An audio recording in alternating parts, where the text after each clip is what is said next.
vous. Et donc, effectivement, je vais vous parler maintenant d'OSIAP, donc par le lien avec ce qui a été présenté avant. OSIAP s'inscrit dans cette stratégie méthodologique du croisement de données. Donc, parmi l'ensemble des données que nous explorons au sein du réseau français d'addictovigilance, il y a les ordonnances suspectes de falsification et l'enquête OSIAP, c'est un des outils que nous explorons, que nous exploitons en complémentarité avec les autres sources possibles.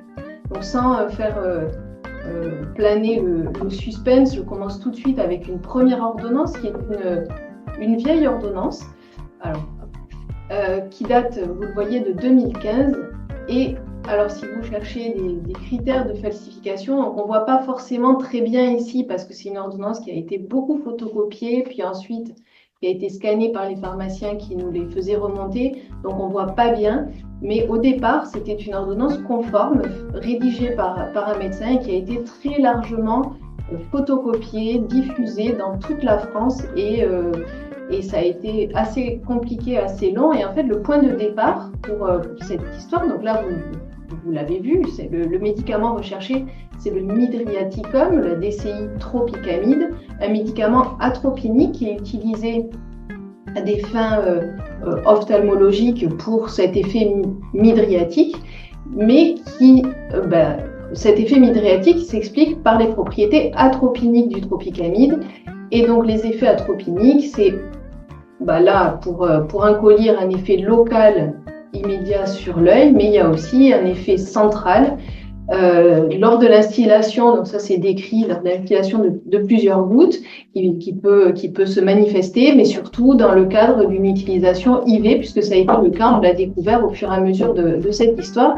Et le point de départ, en fait, ça avait été une pharmacienne autour de Toulouse qui nous avait envoyé un mail en disant voilà, il se passe quelque chose de bizarre avec ce produit, puisque là, en quelques jours, on a eu plusieurs visites de différents hommes âgés entre 35 et 40 ans, avec le point commun d'avoir un fort accent des pays de l'Est et qui demandaient du midriaticum avec ou sans support d'ordonnance. Et puis, quand on commençait à poser des questions pour savoir pourquoi ils voulaient ce médicament, ou alors quand ma collègue a voulu passer dans l'arrière-boutique chercher le médicament, il a récupéré l'ordonnance et il est parti en courant. Et en fait, voilà. Donc, ça lui paraissait quand même un comportement bizarre pour un produit pour lequel elle ne suspectait pas forcément un problème. Et donc, elle nous a sollicité pour ça. Et donc, effectivement, nous non plus, on ne suspectait pas forcément un problème. Et puis, en déroulant petit à petit le fil, on s'est rendu compte qu'il y avait eu des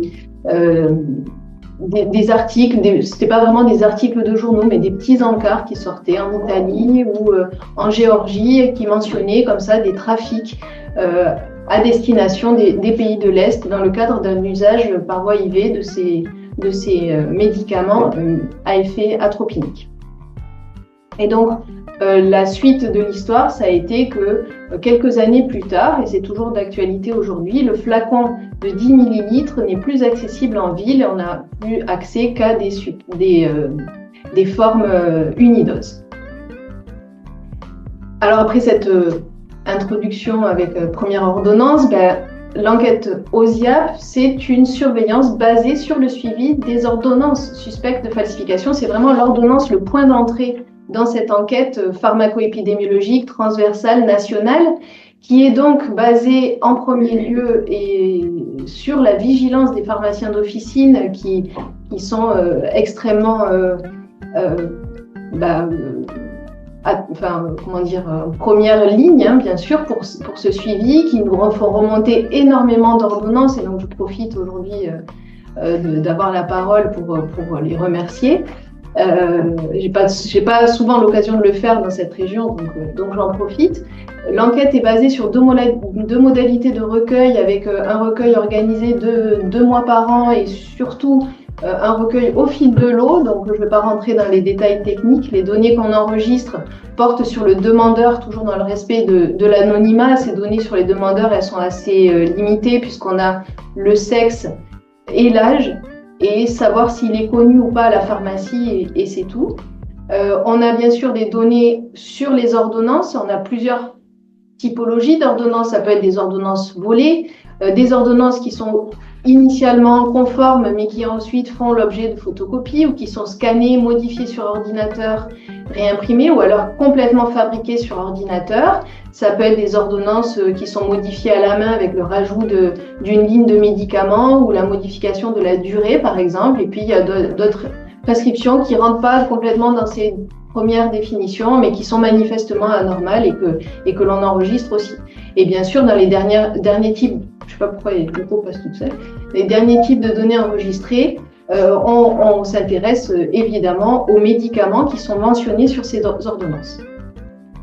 Alors en termes de nombre d'ordonnances enregistrées dans l'enquête OSIAP, vous voyez là une rétrospective depuis 2016 et on voit une augmentation. Donc là sur cette figure, les barres bleues claires correspondent au nombre d'ordonnances et les barres bleues plus foncées, c'est le nombre de citations de médicaments qu'on retrouve sur ces ordonnances, avec bien sûr la possibilité d'avoir plusieurs lignes de médicaments sur une même ordonnance. Donc voilà pourquoi le décalage. Donc on voit cette augmentation, le seuil un peu symbolique de 2000 ordonnances a été passé en 2019, il a continué à augmenter en 2020 malgré le confinement et donc cette situation un peu particulière qui avait fait qu'on avait annulé l'enquête cette année-là.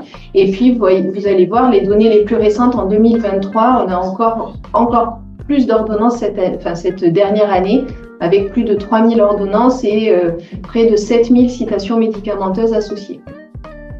Alors pour vous montrer un petit peu le type de, donc je vous parlais tout à l'heure des données que l'on recueille et qu'on analyse, donc là c'est pour vous montrer ces données très générales sur les OSIAP 2023, donc l'âge médian est de 34 ans, on a une majorité d'hommes. Dans très peu de cas, proportionnellement, les demandeurs sont connus à l'officine, mais il faut savoir que c'est une variable qui est très peu renseignée. Donc, on a beaucoup de données manquantes. Donc, si on se focalise seulement sur les situations où le caractère connu ou pas connu du demandeur est renseigné, la proportion de demandeurs connus à l'officine est de 45%. Les types d'ordonnances, on a une majorité d'ordonnances simples et c'est assez logique puisque si on part du principe qu'il y a beaucoup d'ordonnances qui sont fabriquées sur ordinateur, c'est quand même plus facile à faire pour une ordonnance simple que pour une ordonnance sécurisée, mais on peut quand même souligner que ces ordonnances sécurisées qui devraient être infalsifiables, il y en a quand même 14% qui font l'objet dans cette enquête OSIAP. Et en termes de ce qu'on appelle des critères de suspicion, là, je ne les ai pas tous mis. Il y en a au total, on en a 13, mais vous voyez les plus fréquents. Donc, le premier critère qui ressort chaque année, c'est la falsification. Alors, dans l'enquête OSIAP, ce qu'on appelle falsification, c'est le fait d'avoir une ordonnance photocopiée, scannée ou fabriquée sur ordinateur. C'est assez logique qu'on retrouve ce critère largement majoritaire, mais on a aussi des éléments de contexte, c'est-à-dire que quelqu'un qui se présente, qui a un comportement un peu bizarre, comme ce que j'ai présenté tout à l'heure pour Midriaticum, donc forcément, ça peut amener le pharmacien à se poser des questions, à vouloir contacter le prescripteur. Là, il se rend compte que le numéro n'est pas attribué. Enfin voilà, c'est souvent ces éléments de contexte qui vont déclencher la suspicion. Et voilà, ça peut être aussi souvent un patient qui va dire j'ai oublié ma carte vitale. Après, on a parmi des points peut-être à souligner l'émergence de téléconsultation, puisque ça explose, ça n'existait pas du tout. Avec le confinement 2020, évidemment, c'est une pratique qui s'est beaucoup développée, généralisée, donc forcément, ça paraît assez logique.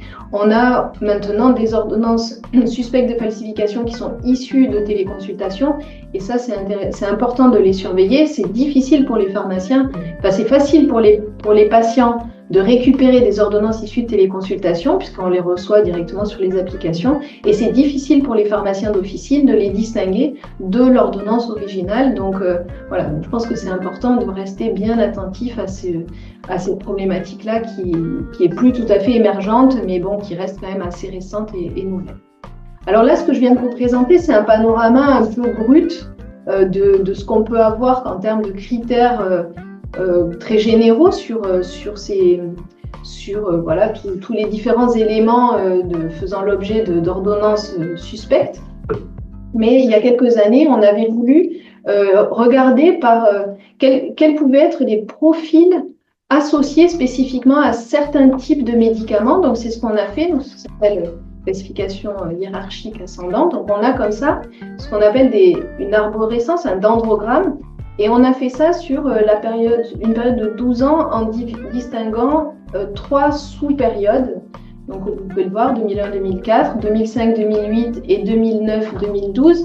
Et ce qui ressort, c'est, on va rester sur la première période, on a en gros 3 grands groupes qu'on appelle des clusters. Donc, un premier groupe, ici en bleu, flunitrazépam, morphine, buprenorphine, qui est resté très stable pendant toute la période.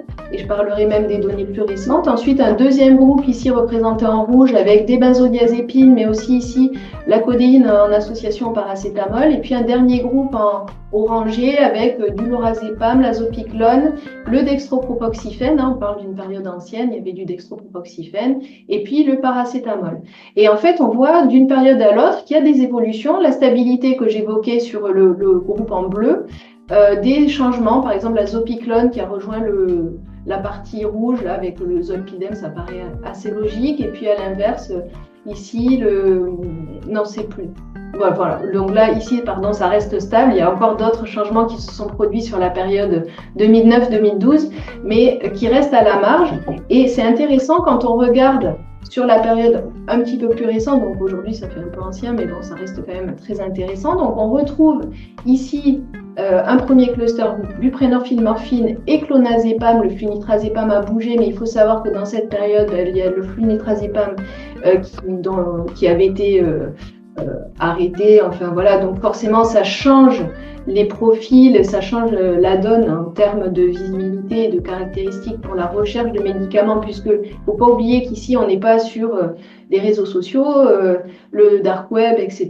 C'est vraiment sur des ordonnances falsifiées. Et donc, ce qu'on peut dire ici, puisque je ne l'avais pas fait jusqu'à maintenant, c'est qu'à partir de ces différents groupes de médicaments qui présentent des caractéristiques proches, je vais vous présenter quelles sont ces caractéristiques. Donc, ce premier groupe à gauche était souvent retrouvé sur des ordonnances volées, sécurisées, qui pouvaient être aussi par ailleurs bisonnes ou issues d'une prescription hospitalière, qui étaient non conformes avec les règles de prescription, qui présentaient des fautes d'orthographe ou un chevauchement puisqu'il s'agit d'ordonnances sécurisées avec notamment des opioïdes, et qui étaient souvent présentées par des hommes âgés de 31 à 42 ans, donc des hommes jeunes. Sachant que sur les périodes précédentes, là, le groupe qui est le groupe bleu initial que j'ai dit qui était très stable, on avait des hommes même qui étaient encore plus jeunes dans le groupe d'âge le plus jeune de notre analyse. Ensuite, le deuxième cluster, vous voyez ici, lorazépam, flunitrazépam, clorazépate et zopiclone correspondaient à des médicaments présentés sur des ordonnances avec des posologies anormales qui étaient présentées par des personnes, alors hommes ou femmes, âgés de plus de 43 ans et qui étaient connus, donc des clients réguliers de la pharmacie. Et enfin, le troisième groupe, donc en rouge, puis je vais parler du tramadol après, c'était des médicaments, donc codéine en association paracétamol, tramadol, zolpidem, bromazépam et alprazolam, des ordonnances mentionnées sur des ordonnances simples, falsifiées, donc faites sur ordinateur ou photocopiées, scannées, et principalement présentées par des femmes. Donc là, pareil, sur cette période, on n'avait pas d'association significative sur l'âge, mais sur les 3 périodes précédentes, ce groupe-là, c'était des médicaments présentés par des femmes qu'on a appelées expérimentées, c'est-à-dire âgées de plus de 50 ans.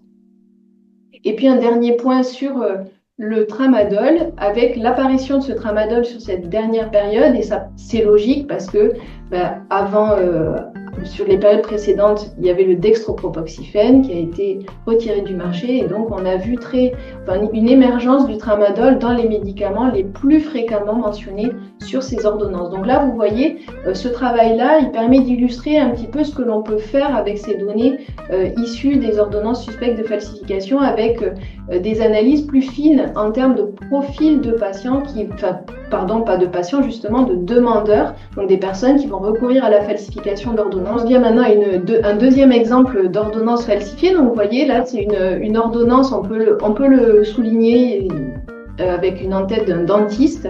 C'est quand même assez rare, mais ça peut exister. Et puis, on voit donc une prescription de Clamoxyl et Tramadol. Donc, c'est quelque chose d'assez banal, j'ai envie de dire, pour un chirurgien dentiste. Et puis, cette ordonnance, elle a l'air très bien. Il n'y a pas de signature, mais surtout, on a une ordonnance pour monsieur, nom, prénom. Donc, forcément, ça met la puce à l'oreille, hein, quand même. Le pharmacien, quand il nous a transmis cette ordonnance, il nous a dit qu'il avait fait des recherches et qu'il avait trouvé exactement la même ordonnance sur un site internet, que j'ai fait la capture d'écran ici.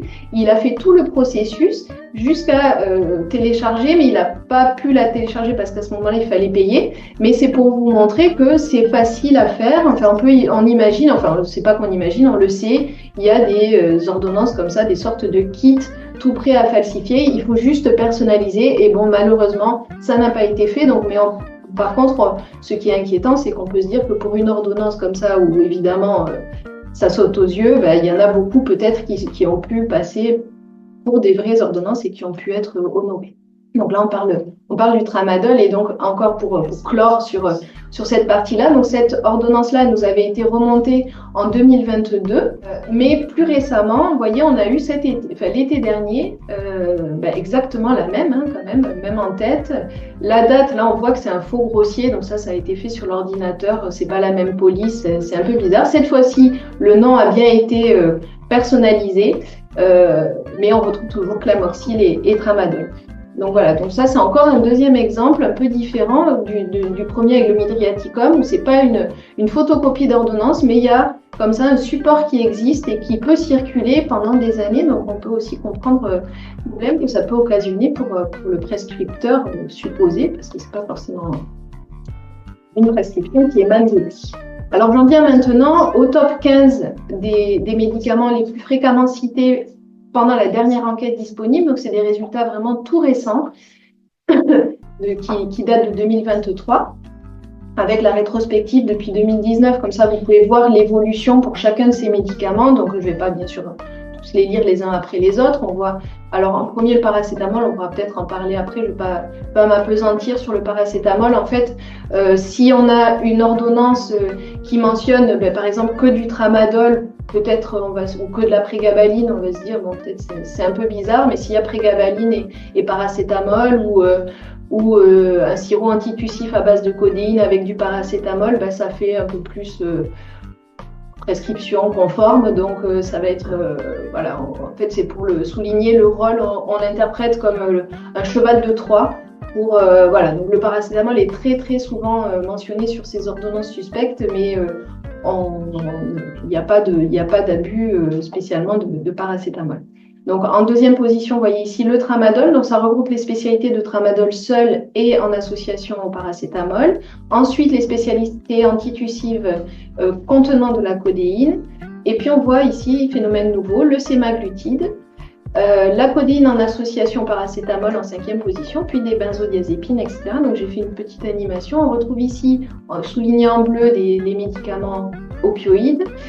Ici, les benzodiazépines et dérivés. Et puis la prégabaline, dont je vais dire un mot juste après. Ah oui, et puis bien sûr, donc, puisque j'avais parlé du sémaglutide juste avant, donc les analogues GLP-1. Donc je commence d'abord par le tramadol, la codéine en association, sachant que vous le savez probablement qu'à partir du mois de mars prochain, pour ces médicaments, donc tramadol et la codéine antalgique en association au paracétamol, ainsi que la dihydrocodéine, il va y avoir une prescription obligatoire sur ordonnance sécurisée, ce qui n'est pas le cas jusqu'à maintenant, sachant que je reviendrai après sur la suite. Pour mettre les choses en perspective, donc je me suis remontée un petit peu quelques années avant ce qui était présenté sur la diapo précédente. Vous voyez que là, déjà en 2016, le tramadol occupait la 3e place des médicaments les plus fréquents sur les opiacés. En 2017, c'était le 2e médicament déjà le plus fréquent et en 2018, encore le 3e médicament. Donc en fait, on voit que ce n'est pas un phénomène récent, ça fait des années que le tramadol est très recherché et que le recours à la falsification d'ordonnance, c'est un moyen d'obtention de ce médicament. C'est pas juste un phénomène émergent qui date de ces dernières années. Ça fait vraiment très longtemps que ça existe et qu'on l'observe. Et ça explique qu'avant la mesure là, qui va être appliquée en mars 2025, il y a eu d'autres mesures qui ont été prises. Donc, en 2020, ça a été de réduire la durée de prescription du tramadol qui est limitée à 12 semaines. Plus récemment, l'année dernière, il y a eu la commercialisation de conditionnements plus petits de tramadol, mais tout ça n'a pas suffi, d'où maintenant cette décision de rendre la prescription sur ordonnance sécurisée obligatoire. Et puis, toujours pareil, sur les mêmes enquêtes plus anciennes de 2016 à 2018, je voulais attirer votre attention sur les spécialités à base de codéine. Donc, la codéine en association n'apparaissait pas dans le top 5 en 2016. Ça a été pour la première fois le cas en 2017. Et on la retrouve en 2018 en deuxième position des médicaments les plus fréquents, juste derrière les spécialités de codéine antitussive. Et donc, voilà. Donc là, remettre un petit peu les choses en perspective avec cette ordonnance ici. Donc là, c'est une ordonnance pour le sirop Eufon, donc qui contient de la codéine à visée antitussive, et vous l'avez peut-être déjà lu. Ici, le centre de santé Léanax, Ruston, à Toulouse, bien sûr, elle existe, cette rue, avec un numéro RPPS, elle n'existe pas, donc un numéro RPPS 1, 2, 3, 4, 5, 6, 7, 8, 9, prescrit par le docteur Gainsbourg. Pour le patient qui s'appelle Fetty Wap, donc vous connaissez peut-être, c'est un rappeur américain qui a fait l'apologie du Purple Drink, et voilà, une signature un peu douteuse également. Donc ça, c'est une ordonnance qui date de 2017 et c'est pas anodin parce que en fait, le fond, comme les autres spécialités antitussives à base d'opioïdes, ont été mis sur prescription médicale obligatoire à partir de juillet 2017. C'était pas le cas avant. Et donc là, on a vu émerger les prescriptions suspectes de falsification à la recherche de ces produits. Et en fait, je dis ces produits, mais en réalité, encore aujourd'hui, c'est la spécialité Eufon quasi exclusivement qui est recherchée. Le pharmacien nous a envoyé cette ordonnance avec un narratif qui disait « Ce soir, un jeune homme s'est présenté à l'officine avec cette ordonnance que nous avons gardée mais pas délivrée parce que tout à fait suspecte. » On est d'accord. Le comportement du jeune homme a confirmé nos doutes car il n'a pas insisté. Il s'agissait d'un jeune d'environ 17 ans, non connu chez nous, qui voulait régler directement sans passer par la sécurité sociale. Donc, vous voyez ce que je disais tout à l'heure, des éléments du contexte, forcément, au-delà, bien sûr, du caractère qui était évident, ces éléments de contexte sont des critères très forts qui orientent vers l'identification de falsification. Alors, je vais passer très très vite sur les effets des opioïdes, mais c'était plus pour souligner le fait que là, on parle de tramadol, codéine, à visée antalgique ou à visée antitussive, mais les effets des opioïdes, ils agissent de toute façon tous, quels qu'ils soient, comme agonisent des récepteurs opioïdes mu, donc avec un panel d'effets que vous connaissez bien et qui expose au risque de pharmacodépendance et de tolérance pharmacologique qui amène les personnes à consommer de plus fortes doses pour ressentir l'effet. Et donc, dans le cadre d'un mode d'obtention du produit par la falsification d'ordonnance, le recours au nomadisme pharmaceutique en particulier.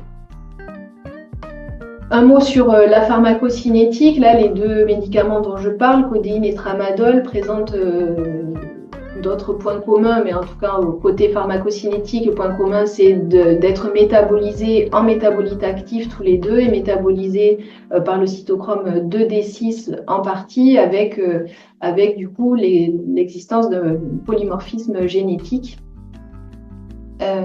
Et donc, certaines personnes toutes les personnes ne vont pas forcément avoir les mêmes effets. Un mot sur pourquoi le fond. Alors, il y avait une petite animation normalement, voilà. Donc, le fond rentre dans la recette du cocktail Purple Drunk qui est basé, voilà, à l'époque, selon le site 1001cocktail.com, de sirop de codéine. Souvent, c'est le fond, associé à un sirop antihistaminique sédatif, la prométhazine, qui, s'agissant d'un antihistaminique d'ancienne génération, il a des effets sédatifs, a aussi des effets atropiniques. Donc, je parlais tout à l'heure des effets atropiniques centraux qui peuvent donc contribuer aux effets recherchés dans le cadre d'un usage récréatif. Et puis, la recette prévoit aussi l'association d'une boisson, donc du Sprite, de bonbons, parce que visiblement, le goût n'est pas très bon. Dans la recette, il n'y a pas d'alcool, mais la pratique de consommation avec l'alcool est quasiment systématique. Et puis en bas, cette rétrospective pour montrer que c'est pas un phénomène nouveau, avec déjà des alertes dès 2015. Et puis depuis juillet 2017, comme je l'évoquais à l'instant, donc suite malheureusement à des cas graves et même des décès chez des mineurs, il y a eu cette décision de rendre obligatoire la prescription. Et c'est pour ça qu'on a vu émerger ces produits sur l'enquête OSIAP, alors qu'ils n'étaient jamais cités auparavant. Et vous voyez très bien ici. Donc là, on a une rétrospective depuis 2013 avec ici la date de juillet 2017. Donc ça, ce sont les mentions dans l'enquête OSIAP. En bleu, c'est uniquement les sirops de codéine et c'est quasiment que de l'Eufon. Et on voit toutes les autres spécialités qui restent au même niveau que précédemment avec l'explosion et puis une diminution. Mais bon, il y a quand même beaucoup de citations de fond dans OSIAP. Alors, un mot très rapide sur la prégabaline maintenant, puisque je l'ai évoqué tout à l'heure. Là, on est sur la pente inverse par rapport au sirop antitussif à base de codéine. On voit une très nette décroissance. Alors, la prégabaline, en un mot, la prégabaline, c'est un médicament gabapentinoïde qui est un analogue du GABA, mais qui n'agit pas du tout sur les récepteurs GABAergiques. Par contre, qui va aller agir ici, là, vous voyez la synapse au niveau présynaptique sur les canaux calciques et qui va inhiber ces canaux calciques. Ça va venir exercer un effet neuromodulateur sur la transmission de différents neurotransmetteurs. Alors la gabapentine, la prégabaline, c'est des médicaments assez anciens, des années 90, années 2000. Premier cas d'abus rapporté avec la gabapentine en 2000. Premiers signaux d'abus dépendance avec la prégabaline en Suède, en Allemagne en 2010. Et ça a amené à ouvrir une enquête d'addictovigilance avec le premier cas d'usage récréatif de prégabaline en France en 2011. Et puis les différents rapports d'enquête ont mis en évidence une utilisation des utilisations médicales ORAMM dans un contexte de forte pression pour réduire le recours aux benzodiazépines. Donc ça, c'est un élément de contexte. Et puis depuis 2015, l'émergence du recours à ces falsifications d'ordonnances avec une percée très impressionnante et inédite, je pense, dans l'histoire de l'enquête OSIAP. Donc une émergence, ce que je veux dire, c'est que la prégabaline n'était quasiment jamais citée sur ces ordonnances. À partir de 2015, il y a eu quelques citations. En 2018, elle est apparue dans le top 10 et en 2017. Et à partir de 2018, elle est restée toujours premier médicament le plus fréquent retrouvé sur ces ordonnances. Et donc, ça a contribué avec bien sûr les données issues des autres outils d'addictovigilance, ça a contribué en 2021, à partir de mai 2021, à rendre obligatoire la prescription de la prégabaline sur ordonnance sécurisée. On continue à surveiller. Bien sûr, là, vous avez pu le voir, il y a une décroissance qui s'est déclenchée dès 2021 et qui s'accélère depuis. Et on surveille en parallèle éventuellement un report sur la gabapentine qui, pour l'instant, n'est pas du tout d'actualité. Alors, pour terminer ma présentation, alors les forces et les limites, c'est évident, je pense que je vous l'ai montré tout à l'heure, qu'une bonne fausse ordonnance reste difficilement détectable par le pharmacien d'officine malgré toutes ses compétences professionnelles. Hein, c'est facile de faire une fausse ordonnance quand on respecte un certain nombre de règles, donc elles peuvent rester pour beaucoup indétectables. De plus, les médicaments à potentiel d'abus peuvent être obtenus par de nombreux autres moyens d'obtention et qui sont complètement exclus de cette approche, d'où l'intérêt, j'insiste sur notre stratégie d'approche multisource. Donc on est loin d'avoir l'exhaustivité. On sous-estime ce phénomène de la falsification d'ordonnance, mais pour autant, le caractère systématique de l'enquête apporte un point de vue global, avec maintenant un recul de plus de 25 ans sous ce format actuel national, mais on a encore, avant, dans les années 90, il y avait déjà au niveau Midi-Pyrénées à l'époque des données qui remontaient. Donc ça permet de surveiller des évolutions temporaires, d'identifier éventuellement des particularités géographiques. Et donc ça, c'est un point extrêmement fort de cet outil. Et je reviens sur quelque chose que j'ai pas évoqué juste avant, c'est qu'une deuxième limite importante de cette enquête OSIAP, c'est que bien sûr, on peut regarder ce que les personnes recherchent, mais on n'a pas des moyens d'évaluer les conséquences de l'usage de ces médicaments. Et dernier point, la surveillance de ces ordonnances suspectes, elle est précieuse pour surveiller le potentiel d'abus et de détournement. Et parfois, l'enquête OSIAP, ça a été le seul outil de l'arsenal d'addictovigilance qui a permis donc d'identifier des problématiques comme par exemple pour le tropicamide ou pour les spécialités opioïdes antitussives. Et pour vraiment, ça sera vraiment la vraie dernière diapositive. Oui, on est dans un contexte d'adaptation et d'évolution technologique. Pour illustrer ça, je voulais vous montrer ce dernier exemple d'ordonnance, donc qui a l'air conforme avec un QR code, donc qui permet aux pharmaciens, en fait, en scannant le QR code, de voir si l'ordonnance a déjà été délivrée dans une autre pharmacie ou pas. Donc, c'est un point de sécurisation de l'ordonnance. Et en fait, cette ordonnance qui est datée de mars 2024, elle ressemble quand même énormément à une autre ordonnance qui nous avait été remontée quelques mois plus tôt, en décembre 2023, avec le logo CARE. Vous voyez, ce logo CARE n'apparaît pas sur l'ordonnance du dessus. CARE, donc c'est une plateforme de téléconsultation, un peu comme Doctolib, vous connaissez probablement. Et en fait, quand le pharmacien a scanné le QR code, ça l'a envoyé vers un site qui n'était pas CARE, Q-A-R-E, mais comme vous le voyez, CARE, Q-A-I-R-E.co. Et donc ça, enfin, là encore, un immense merci à la vigilance du pharmacien qui allait faire cette investigation.